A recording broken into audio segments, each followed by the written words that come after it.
ทานสุภาพสตรีทั้งหลายทานได้อ่านหนังสือเล่มนี้แล้วหรือยังหนังสือที่มีชื่อว่า Clean Energy หรือ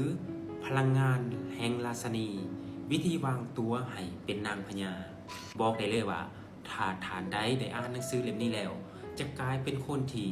มีคุณค่าที่สุดกลายเป็นเพชรที่หายากและเฮ็ดให้ผู้ชายทุกคนต้องหลงไหลเฮ็ดให้ผู้ชายทุกคนต้องอยากครอบครองสิ่งที่ท่านจะได้รับและเรียนรู้จากหนังสือเล่มนี้ก็คือ 1. ท่านจะได้รับกฎแห่งการวางตัวให้เป็นนางพญาวิธีสร้างความประทับใจให้ผู้ชายทุกคนต้องหลงไหล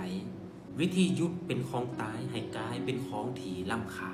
วิธีเปลี่ยนจากการเป็นฝ่ายที่รอดถาให้เขาต้องเป็นฝ่ายต้องต่อคิว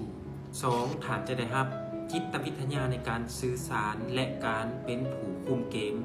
อย่างมีพลังวิธีใส่ศิลปะการเว้าสะกดจิตให้อีกฝ่ายต้องเฮ็ดตามด้วยความเต็มใจ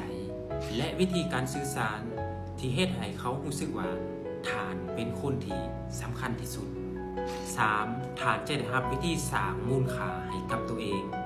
รู้วิธีปฏิเสธและรักษาระยะห่างอย่างมีสันเชิงจนท่านกลายเป็นเพชรที่หายากที่ไผๆก็อยากครอบครอง 4. ท่านจะได้รับการพัฒนาตนเองแบบยั่งยืนเรียนรู้สูตรลับการพัฒนาตนเอง